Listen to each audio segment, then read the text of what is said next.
Assalamualaikum warahmatullahi wabarakatuh. Kali ini ngabuburit bareng saya ya.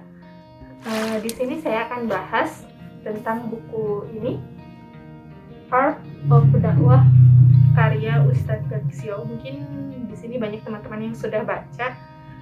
Tapi kalau misalkan belum juga boleh pinjam saya nanti DM di IG-nya Yoga Garut boleh ya. Tapi tenang aja teman-teman, saya nggak akan bahas semua yang ada di buku ini. Mungkin karena waktunya tidak akan pernah cukup, tidak akan cukup. Ini harus disediakan segmen khusus untuk bahas buku ini. Jadi saya hanya akan bahas satu subjudul saja gitu, yaitu tentang apa, bagaimana, dan siapa. Tentang apa, bagaimana, dan siapa, tentu kita berbicara dakwah. Apa yang harus didakwahkan, bagaimana cara menyampaikan dakwah, dan siapa yang harus menyampaikan dakwah. Nah, mengapa dakwah itu tidak berhasil? Ya ini, faktor apa, bagaimana, dan siapa. Yang pertama, kita bahas mengenai apa.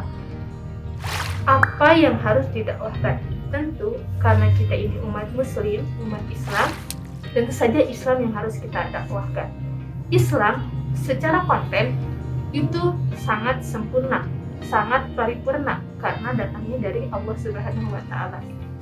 Tidak ada yang menyaingi kebaikan Islam gitu ya. Tetapi permasalahannya itu ada di bagaimana menyampaikan dakwah itu. Tuh, bagaimana menyampaikan Islam kepada orang lain gitu, agar orang lain itu tertarik kepada Islam gitu, agar orang itu tertarik untuk mempelajari Islam gitu. Nah, di sini umat Islam harus berbenah gitu tentang bagaimana cara menyampaikan Islam kepada orang lain. Kita contohkan saja,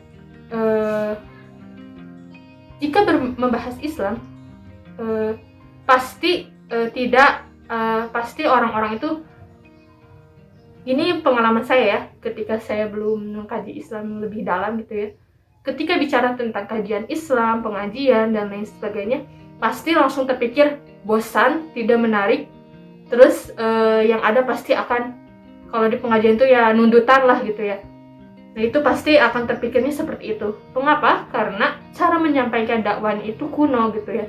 Cara menyampaikannya Islam itu dengan metode-metode yang konvensional gitu, hanya ceramah gitu. Tentu itu tidak akan menarik gitu ya. Nah, kita bandingkan dengan ide-ide kufur gitu, atau ide-ide keburukan yang dikemas secara menarik gitu. Tentu itu, meskipun itu kontennya itu buruk, tapi karena dikemas secara menarik, itu menimbulkan ketertarikan gitu bagi seseorang. Tapi kan itu kontennya buruk. Nah, tapi dikemas secara baik. Nah, sedangkan Islam itu secara konten sudah baik, tetapi dikemasnya kurang menarik, sehingga orang-orang itu tidak mau atau tidak tertarik dengan Islam, atau udah ogah duluan gitu mendengar kata-kata ngaji, atau misalkan apalah gitu yang berbau-bau Islam, itu pasti udah bosan gitu ya. Nah, ini tuh tentang bagaimana ini harus dibenahi gitu ya. Nah, jadi di dalam buku ini tuh seharusnya gitu ya, Islam itu ketika kita ingin mendakwahkan Islam, kita tuh harus panutannya itu harus ide-ide barat yang dikemas secara menarik gitu. Mengapa kita Islam tidak dikemas secara menarik? Jadi kita lihat ya, misal gini nih, di buku ini mereka melakukan pembodohan dengan ide kufur secara serius. Coba sekali lagi ulangi dalam hati. Lihat mereka, ide-ide mereka itu penuh keburukan. Namun mereka sangat serius memperindah apa yang mereka dakwahkan walaupun salah. Mereka berinvestasi dengan uang dan tenaga dan tim yang serius. Dakwah mereka salah, namun mereka sungguh-sungguh. Nah, ini yang harus kita perhatikan ya, atau harus kita dalami. Dakwah kita itu benar, tapi kita tidak mendalaminya dengan serius gitu, tidak mendalaminya dengan sungguh-sungguh, maka dakwah itu tidak akan pernah berhasil, karena kita tidak mendalaminya dengan serius. Seperti halnya orang-orang kafir yang mendakwahkan yang salah, tetapi mereka itu serius gitu mendakwahkannya. Nah, yang selanjutnya yaitu tentang siapa yang menyampaikan. Ini juga penting ya. Ketika berbicara dakwah itu pasti siapa yang menyampaikan dakwah gitu. Kalau pada zaman dahulu itu yang mendakwahkan atau Islam itu Rasulullah itu kan dinilai sebagai role modelnya dakwah kita gitu ya. Nah, karena kan sekarang itu Rasulullah sudah tidak ada gitu ya. Jadi tentang siapa yang menyampaikan ini juga ketika berbicara siapa yang menyampaikan, tentu saja kita sebagai umat Islam itu harus mau menyampaikan dakwah gitu. Tapi natnya gitu ya, kita harus memperbaiki diri gitu, selalu memperbaiki diri gitu. Ketika kita ingin menyampaikan Islam gitu atau mendakwahkan Islam yang secara konten itu sangat mulia, tetapi kita yang menyampaikannya itu belum sempurna gitu. Ya memang tidak akan pernah sempurna, tapi minimal lah kita itu berakhlak baik, kita itu dilihat mampu gitu untuk menyampaikan atau dilihat layak gitu.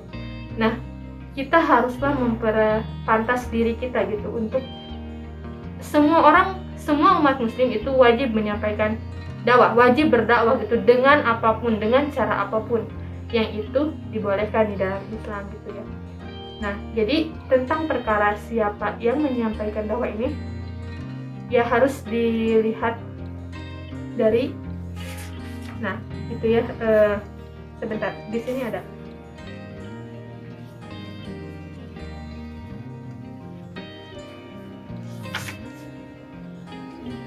Nah gitu ya, sekelas Nabi saja gitu ya. Nabi itu kan membawa Islam gitu ya, Islam yang paripurna. Tetapi kita tahu Nabi itu ditolak gitu ya di kalangan kaum Quraisy gitu. Kenapa? Nabi itu ditolak itu bukan karena sifat pribadinya Nabi, tetapi karena konten yang Nabi bawa gitu. Karena Nabi kan sudah terkenal dengan akhlaknya yang mulia, kejujurannya gitu ya. Pokoknya yang ada di diri Nabi itu dipercayai oleh seluruh kaum Quraisy. Tetapi ketika Nabi menyampaikan dakwah Islam, semua orang menolak gitu. Jadi Nabi itu ditolak karena kontennya. Kalau kita ditolak karena pribadinya gitu. Jadi tentang siapa yang menyampaikan dakwah ini, kita harus menjadi seseorang yang terpercaya gitu, seorang yang terpercaya untuk menyampaikan dakwah tersebut. Jadi tentang apa, bagaimana, dan siapa, tentang apa, bagaimana, dan siapa itu dakwah gitu ya, itu harus didalami gitu jika dakwah itu ingin benar-benar berhasil gitu ya. Dicukupkan sekian aja teman-teman. Terima kasih, semoga bermanfaat. Wassalamualaikum warahmatullahi wabarakatuh.